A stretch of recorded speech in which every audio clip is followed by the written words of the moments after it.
22 monks have been arrested at an airport in Sri Lanka after officials discovered 110 kilograms, 242 pounds, of cannabis concealed in their luggage. Customs officials said each monk was found with around 5 kilograms of kush, a particularly potent form of the drug, hidden within false walls in their luggage when they arrived in the capital, Colombo, on Saturday. Gunshots shattered the White House Correspondents' Association dinner, throwing Washington's biggest night into chaos. We unpack how it happened, who the suspect is, how security responded, and what US President Donald Trump said afterward. We also examine the fallout and what it reveals about a White House under pressure. So what happens next? In this episode, the Treaty on the Non-Proliferation of Nuclear Weapons, NPT, the cornerstone of global efforts to prevent the spread of nuclear weapons, has opened its 5-year review conference in New York under the shadow of a fragile ceasefire between the United States and Iran. At the center of the discussions will be Iran's enriched uranium stockpile. How much remains, where it is located, and what will ultimately happen to it. a series of coordinated attacks carried out by left-armed groups across Mali has exposed security vulnerabilities in the military-ruled country. Analysts say since gaining independence from French rule in 1960, the West African nation has navigated cycles of political instability, punctuated by persistent attacks from armed groups, military coups and financial crises. And Microsoft CEO Satya Nadella is far less vocal about his worldviews than Palantir's Alex Karp. And yet France is taking steps to reduce its reliance on Windows, and while its domestic intelligence agency recently renewed its contract with the increasingly controversial data analytics company, this paradox is representative of Europe's messy breakup with US tech. And after painful realizations that it comes with strings attached, governments across the region are looking to rely less on American providers. But the steps taken so far have been uneven and often reactive. The Xiaomi 17T could launch as early as next month, according to a recent report. The device has now appeared on the Geekbench benchmarking platform, adding to a growing list of recent leaks. A Xiaomi smartphone carrying the model number 2602DPT53G, believed to be the Xiaomi 17T, was listed on the Geekbench AI website. Pakistan will host its first international gemstone exhibition in July 2026 as the government moves to unlock the country's vast but underutilized mineral potential. Pakistan holds an estimated $450 billion worth of gemstone reserves, yet annual exports remain at just $5.8 million. And Pakistan will begin mango exports from June 1, 2026, after the Ministry of Commerce extended the export start date through an official notification. The ministry said the export of mangoes for the 2026 crop will now be allowed only from June 1, while all other conditions will remain unchanged under the existing export policy framework. Islamabad. The oil industry has asked the State Bank of Pakistan to extend for 2 months or until market conditions stabilize the permission for the import of petroleum products on cost, insurance and freight (CIF) basis, an arrangement under which buyers assume the responsibility of import costs and final delivery following the arrival of commodities at the destination port.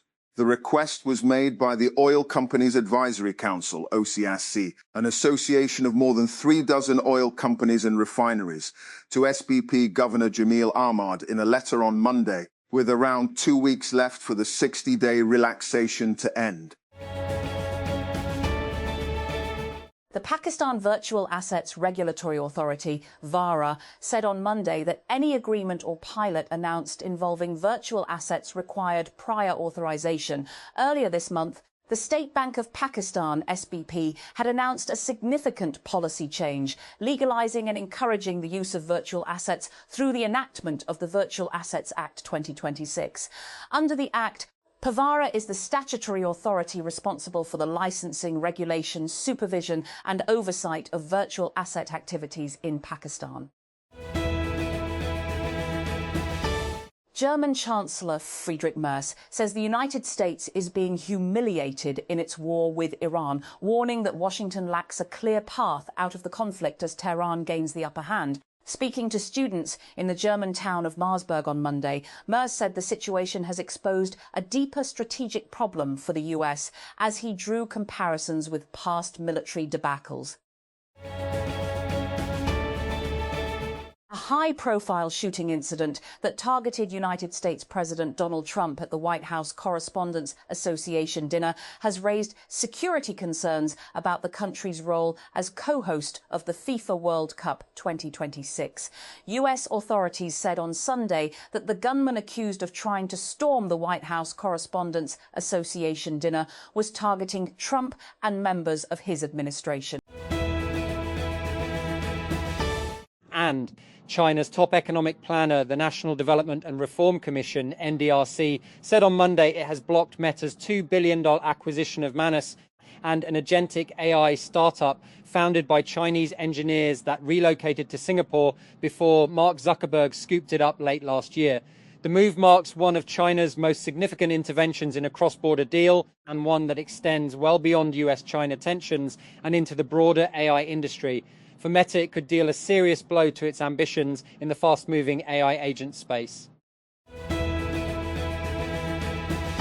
And former Pakistan cricketer Shoaib Malik has urged Punjab Chief Minister Maryam Nawaz to extend operating hours for gyms and fitness centres, saying the current restrictions are difficult for working individuals. In a post on X, Shoaib Malik addressed the Chief Minister and said that while regulating business hours is understandable, gyms should be given special consideration. Samsung is expected to unveil the Samsung Galaxy Z Fold 8 and Samsung Galaxy Z Flip 8 later this year. Reports also suggest a third foldable model with a wider aspect ratio could launch alongside them, that possibly under the name Samsung Galaxy Z Fold 8 Wide or simply Fold Wide. Leaked dummy units of all three devices have now appeared on. The global memory shortage has added significant strain on companies by forcing them to raise prices. As a result, smartphones are becoming more expensive, which could reduce consumer demand. According to a tipster, many smartphone makers believe demand for premium camera sensors is slowing. Since these parts cost more than mid-range alternatives, some brands now see value in reducing production of high-end sensors and shifting to cheaper options. The Federation of Pakistan Chambers of Commerce and Industry, FPCCI, has rejected the State Bank of Pakistan's decision to increase the policy rate by 1%, warning that the move could lead to industrial closures and economic stagnation. FPCCI President Atif Ikram Sheikh expressed serious concern over the decision, calling it ill-timed and unfortunate, particularly as the economy was entering a recovery phase after stabilisation. And the Peshawar High Court, PHC, has ordered the University of Peshawar to immediately release scholarship funds to students entitled under the Need-Based Scholarship Programme, NBSP. A two-member bench comprising Justice Muhammad Naim Anwar and Justice Wikar Ahmad issued the directions while deciding two identical petitions filed by several students, including Gohar Ali, over the non-payment of scholarships, stipends and fee exemptions. And Islamabad. The Federal Constitutional Court, FCC, on Monday suspended the Lahore High Court's LHC December 23, 2025 decision declaring key provisions of the Passport Rules 2021 and which allowed the government to render a citizen's passport inactive and impose long-term travel bans on deportees and human trafficking suspects as ultra vires, with the suspension of the LHC order and the federal government's authority to inactivate passports and slap long-term travel bans stands restored for the time being until the top court concludes the dispute in its final judgment. Two of Israeli Prime Minister Benjamin Netanyahu's top rivals announced they would join forces in an upcoming election to oust his coalition government, with a focus mainly on domestic issues such as military conscription for the ultra-Orthodox, but on issues like Iran, Gaza and Lebanon. The joint party, led by right-wing Naftali Bennett and centrist Yair Lapid, is expected to pursue a security posture similar to that of Netanyahu, who heads the most right-wing government in Israel's history, meaning Israel's foreign policy would remain largely unchanged.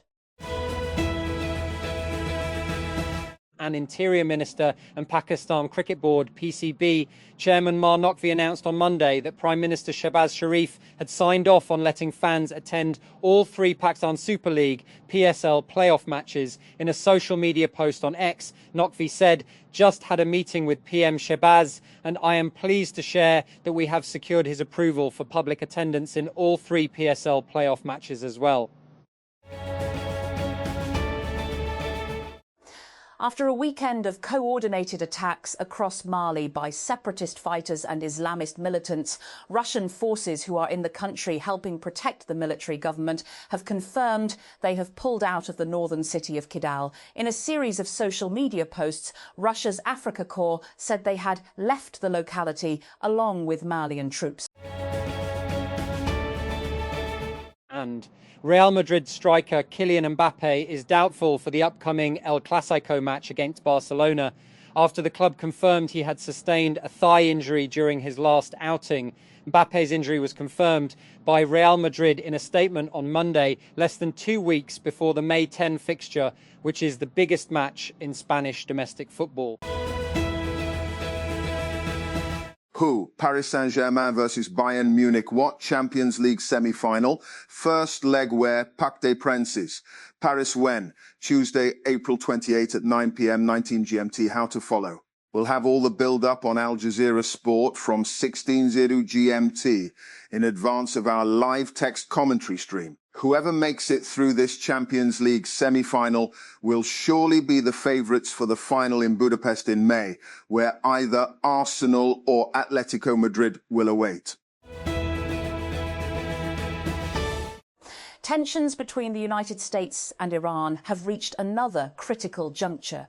While a fragile ceasefire is holding, efforts to translate the nearly 3-week truce into a permanent agreement appear to have stalled. Hopes of talks in the Pakistani capital, Islamabad, over the weekend dissipated after US President Donald Trump cancelled a visit by his envoys, as both Iran and the US remain steadfast in their respective demands, especially over Tehran's nuclear program and control of the Strait of Hormuz.